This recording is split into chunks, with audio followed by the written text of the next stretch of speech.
Hey there, it's Steve from Serious Keto, and this is the Not So Serious Keto video podcast. Looking at today's list of topics, I was kind of trying to decide what order I should put them in, whether I should do like keto stuff first or personal stuff first or kind of mix them together. I think I'm going to start with keto, starting with it's sort of a twofold topic. One is one of my misconceptions, and maybe it could be one of yours as well, about keto-friendly foods, coupled with really kind of a odd packaging. I don't know if I'd quite call it deceptive, but there's definitely something not right about it. So as part of keto, one of the things that I really enjoy for a snack is nuts. I like eating cheese or nuts or olives. Generally, those are what I eat for a snack. I don't generally gravitate towards sweets. And one of my favorite nuts is cashews. Now here's the thing. Cashews are not super duper keto friendly.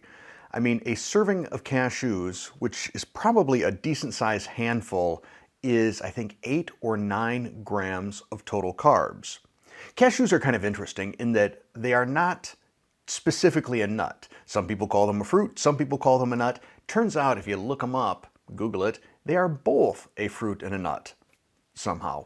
It's one of those things where if you get into the mentality, well, I'm just eating nuts, then cashews seem fine. But you look at the back of the package and you're like, oh boy, this is something I really got to do in moderation. But I was at Sam's Club and I saw this particular cashew. All right, let me scooch over a smidge here so it fits on the screen. This is the whole natural, unsalted, unroasted cashews. And I was looking at it thinking, well, maybe I'll make some cashew butter or something out of it. Looking at the front of the package, I'm zooming in on my phone right here, it says keto friendly, rich in fiber and heart-healthy fats. Let's take a look at the back of the package. Definitely, we got the fat there, 12 grams. Serving size is 1 ounce, which I believe is about 16 cashews, 15, 16 cashews. Total carbohydrates, 9 grams. So I don't know exactly how you call this keto friendly. Additionally, the fiber is less than 1 gram, so I'm not sure how you call this high in fiber. Now, what really confused me, there's 9 grams of total carbs, yet somehow 12 grams of total sugar. I do not understand. If anybody out there can disassemble this and explain it to me, how you can have 12 grams of total sugar but only 9 grams of carbs, I'd be curious to know. Please let me know down in the comments below. Here's another experience that I have pretty much, well, at least on a weekly basis, and I'd be curious to know if you guys go through this as well, which is remembering, sort of having I don't know if it's an epiphany or an aha moment or what you would call it, but you find yourself doing something with food nowadays. Like for me, I get done buttering something and there's still some residual butter on the knife. I used to scrape that back off on the butter tray for future use. Now I just lick it right off. I'm like, straight butter? It works for me. And I remember back in high school, there was some eating competition TV show that was on. I think it was on NBC. Didn't run very long. But one of the competitions had people eating sticks of butter. And I remember at the time thinking, that is the grossest thing I have ever seen, and these people are going to kill themselves doing it. That was the mindset back in the 80s and 90s, and still is for a lot of people, that fat is bad, fat makes you fat. And I cut a large path around fat. Now though, I think I could probably, I don't know if I could win the butter eating competition, but I could definitely place. I'm going to place in the top 3 on a butter eating competition. And I started thinking as well about all of the fat I used to trim off of meat. So if I were making a chicken dish, for example, I would always go with chicken breast because it was lean. And I was really aggressive in trimming off any fat. I mean, there was a lot of meat that went in the trash can just so that I could get all the fat. Nowadays, I'm all about chicken thighs and I want to keep that fat on and just yum fat. It's really weird. It's the shift. There are periodically moments where I feel like slightly incongruent because you do spend, for me it was 51 years being told fat is bad, fat makes you fat, fat's going to clog your arteries, fat's going to kill you, you're going to have a stroke, you're going to have a heart attack, whatever. And now, still, 5 years after going keto, sometimes those thoughts still creep into my mind. But I'd be curious to know, do you ever have that same feeling as well when suddenly you realize, dang, I've really embraced the fat here? Now, I'm not to the point necessarily that I would eat like Wagyu tallow or something like that with a spoon as a dessert. Although there have been times I've thought, if I can eat butter, just like dip my finger in butter, why not tallow? Anyhow, just an experience I had, wanted to share it. Let me know if you've experienced something the same. The next quick item I want to mention is Heavenly Fan. For those of you who are not familiar with Heavenly Fan, she has a YouTube channel. She is vegan keto. I can't imagine a more difficult way to do keto, but she has pulled it off and she has made some pretty incredible recipes. In fact, I did an interview/podcast with her a couple of years ago, and I'll link to that at the end of this video. But I think the world of her. She is a wonderful woman.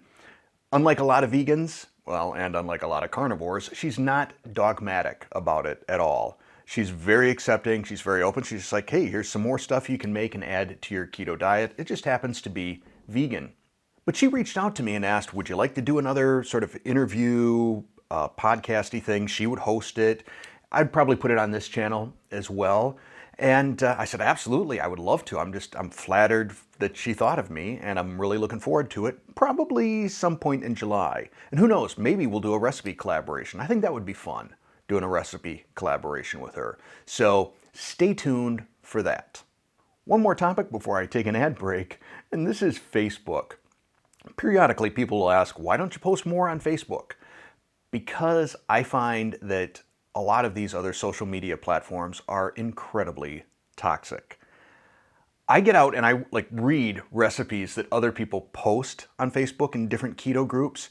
And if I get there soon enough, if I get there within the first 10 or 15 comments, usually the comments are all like, yum, looks great or whatever. But I'll look at it and I immediately know what all the keto police and ingredient police are going to start piling on with their comments.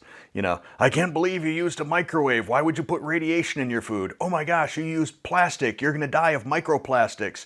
Oh, that has oxalates or phytates or stalactites or galaxians or something in it. How can you possibly eat that?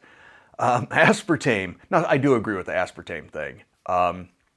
That's a sweetener I try and avoid. But the thing is, everybody just seems to be on the attack. Everybody wants to see who can be the bigger keto police or the bigger ingredient police out there. And no one can just let everybody else do their own keto, which is why I'm tired of it. I don't post out there anymore.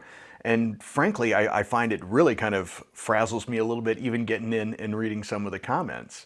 There are some good ideas out there. What I wish people would do, so if you feel that you're sort of the ingredient police, why don't you try this approach instead? Instead of being a total a-hole to people, say, well, I see that contains aspartame. Did you realize that for many people, aspartame can cause headaches, whatever? A lot of people just post ridiculous stuff like aspartame will spike your glucose 100 times worse than sugar. That's just false. So make sure you know what you're talking about if you want to be the ingredient police, and do it politely. I mean, you can educate people. You can point to a study. You can say some people experience this when they take that ingredient. I think that comes off a lot better, and you're a lot likely more to convince a person. That didn't come out of my mouth as smoothly as I'd hoped. I think you are a lot more, it is what I meant to say. You're more likely to convert a person if you are empathetic and educational rather than confrontational and either just making up your own stuff or parroting another YouTube or internet influencer. Because the thing is, I think a lot of the people that post these discoveries, whether it's a recipe or some ingredient or some off-the-shelf item, they're probably new to keto, they're really excited, they want to share, and they found these packets, these A&W root beer float packets. And ingredient number 1 is probably maltodextrin, ingredient number, somewhere on the list, aspartame, maybe acesulfame potassium or acesulfame K or some other sweetener that's, pretty sketchy. But they feel like they've made a big discovery. They're excited to share it. They're excited to show how they've jumped right into keto, and then they get just eviscerated online. I want keto to feel like a welcoming thing. That's what I try and create in the serious keto community, is a welcoming, non-judgmental environment. We don't judge how someone chooses to do keto. Keto is an individual decision. What you decide to put in your body is an individual decision. We can help educate people, and then they can make a decision, again, their own decision accordingly, but we don't need to be getting up in everybody's face and scaring them away and intimidating them. That's not the environment I want to create. Unfortunately, that is the environment I tend to see on Facebook, and that's why I pretty much stick here to YouTube, where I've got a lot tighter control over the serious keto community. But I think that's it for keto topics. The second half of this podcast is going to be a little bit more personal, meaning about me. So this past Friday night, I took Terry to see Donny Osmond in concert, and it was in downtown Milwaukee. I don't make it to downtown Milwaukee, but maybe once a year. I've talked about this before, from a Myers-Briggs personality standpoint, I am an INFJ, which is the rarest of personality types. So the 2% of you out there that are INFJs, you already probably get a feel for where I'm going here. Additionally, I'm an HSP, or highly sensitive person. Now, this doesn't mean that I'm thin-skinned and, easily bothered by trolls, although that can be a bit of a side effect of it. It just means a highly sensitive person is more sensitive to every form of sensory and emotional, impact or stimuli. So we're very easily stimulated. We go to a restaurant and we pretty much hear all the conversations going on. We smell all kinds of different things. We see things that maybe other people don't see. And just imagine if you were getting in 10 times the amount of information you currently get, it can be pretty overwhelming and pretty stressful, which means very often we need breaks, and we don't want to go into like these big, busy, crowded, stressful environments, which is kind of what going to downtown and going to a concert is all about. So I want to show you this. I've been testing out this new ring here. This is the Ultra Human Air, and I will be doing a video review on it soon. The app is amazing. But one of the things it looks at is your stress rhythm score. So it looks at a number of different things. I think respiration, probably, maybe blood oxygen, I don't know. Definitely heart rate is in there. I'm trying to remember, there's a few things. Body temperature, it measures a ton of different things, and it comes up with a stress rhythm score. Now, there are times of the day where your body is essentially neutral to stress, kind of the middle chunk. Your body does fine under stress, and sometimes it even becomes better under stress during that time period. But really, once you get past about 5, 6 p.m., you don't want that stress anymore. And one of the things that the Ultra Human app looks at is your stress rhythm. And you can see here, as we get on towards the latter side, the stress. Now, I took this little snapshot at 7:15 p.m. So this is 45 minutes before the concert started. I am in my seat at the Riverside Theater. There's all kinds of people around. Terry is in line getting her Donny t-shirt and Donny teddy bear and all of this stuff. But I'm just sitting there, and I can feel my heartbeat everywhere. I can feel it in my face. I can feel it in my fingers. I have no idea what my blood pressure was like, but stress level just extremely amped up. I was borderline shaking. And it's not like this stress level was because I'm super excited to see Donny. It's purely just the noise and the commotion and the people and all of that that's around me. So I don't know that I necessarily get Best Husband Award just for taking Terry to see Donny, but I think just trying to maintain a cool, calm demeanor during the process definitely helps. So I'll talk periodically about HSPs. They're about 20% of the population. It's really good to know who they are if they're a member of your family, so you know what they're going through and when they need a little bit of a break. But on the topic of the Donny Osmond concert, this is the second time I've seen him. I took Terry to Vegas a couple of years ago, and we saw Donny and Marie, and we had VIP passes to go backstage and met Donny. Super cool guy. I mean, he saw me, and the way he greeted me when we went backstage was like I was an old friend he hadn't seen in a long time. He was like, hey, and shook my hand, and just the warmest kindest personality. Terry was having an absolute meltdown because she was in full-out fangirl mode, and she's shaking and quivering and starting to cry, and he hugged her, and he's like, it's okay, you know, it's okay, calm down. So this concert did not have a VIP meet and greet, so far as I know, and we could have gotten second row, except I would have had to have bought 3 seats. They wouldn't let me orphan a single seat, and based on the ticket prices, there was no way that I was going to do that. So we were back in row P, whatever letter that is, but we got aisle seats because A, better visibility, but sometimes in some of the shows, Terry has told me, because she's seen him like 5, 6 times, he'll, you know, come down the aisle and do some high fives and hugs and, you know, things like that. So anyway, right on the aisle, we've got great visibility to Donnie. He's got great visibility to us. And this, I kid you not, I swear, hand on heart, Donnie looks right at me and doesn't recognize me. I mean, I can only assume he doesn't have the internet because, you know, I'm kind of big on the internet. Anyhow, that was a joke. But I did get recognized twice. First, before the concert, there were a couple of lovely ladies in line, and the line was so long, it wrapped around and wrapped back. So I was kind of heading one direction to get to the end of the line, and they were heading the other direction to get in. So I couldn't really stop and, you know, hold up the line to say, hey, how you doing? You know, pleasure to meet you, all that stuff. I wish I could have, but they were heading in, didn't want to slow up the line. But they look at me and they smile, they kind of look at each other, and then one of them points at me and says, YouTube. So I mean, I don't know if she didn't know that I'm Steve from Serious Keto. She just knew that I was on YouTube, or whether she forgot my name, which I think is kind of hard because I do mention it every single video.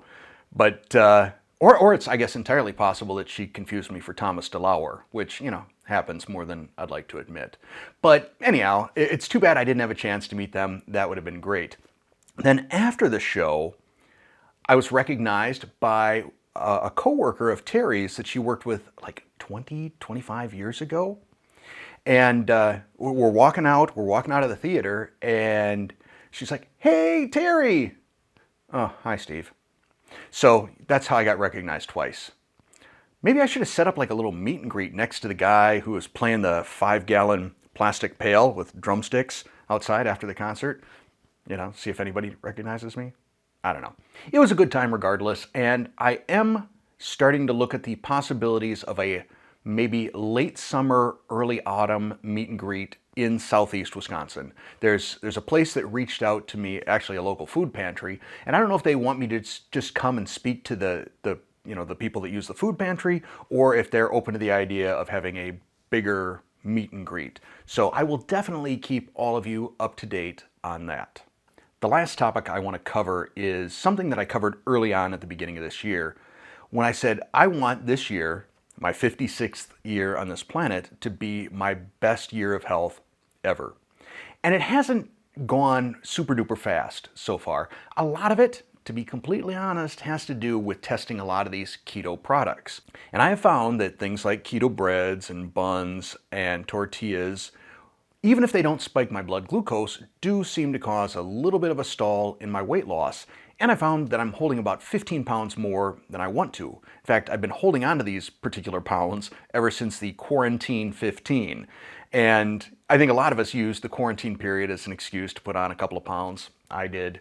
And they've just kind of stuck with me. And I want to get rid of them. I want to see if at age 56, once again, I can see abs. That would be super duper cool. And I want to get my cardio strength up to where it's been sort of the best it's ever been.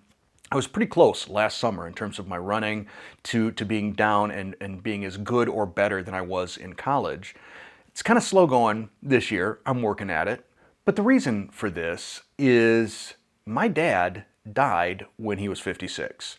Actually 56 and 4 months, which for me would be July 17th-ish. And there've been a handful of events in my life recently, and I'm not going to cover them here. I'm going to put a video, sort of a kickoff to Steve's Best Health, and whoever wants to join in can join in, over on my other channel, LeanBodyMind, so that I'm not sort of... I want to keep this content fairly keto here on Serious Keto. Now, LeanBodyMind, for those who don't know, it was supposed to be my channel. It was supposed to be the channel I really wanted to do. It was not going to be about, I don't like the word life hacks, but more about systems and habits that make your life, I don't know, more efficient. So whether that's more efficient intellectually, spiritually, physically, emotionally, whatever. Just what are some things you can put into your life that holistically make you feel better, make you function better as a person? And that was going to be my main channel. Serious Keto was an experiment. Serious Keto was me just seeing if I could figure out video editing and camera work and things like that. And based on the quality of my videos, I don't know that I've really grasped a whole lot. But I guess it's that lack of professionalism that makes this channel, I guess, more down to earth. Anyhow, like I said, what I will do is I will, over on LeanBodyMind, create sort of a kickoff video. I'll talk about my motivation. I'll talk about what I'm working on. I'll talk about how any of you that wants to join in can join in, including at the end of this month, I will be doing an extended fast. So it'll be a combination of pre-recorded videos as well as probably live streams that I do, just so we can have a sort of a group area and we're not kind of clogging up things over here on Serious Keto. So I will include a link to the channel, LeanBodyMind, down in the description below, and you can expect a video before the end of this week kicking off my surge towards the best health of my life, and, if you want, the best health of your life as well. But that is going to be it for this podcast. As always, I really, truly appreciate all of you. I appreciate the fact that you're willing to spend a little bit of time with me every one of these podcasts, hopefully once a week. You guys are awesome. So thank you, thanks for listening, and thanks for watching.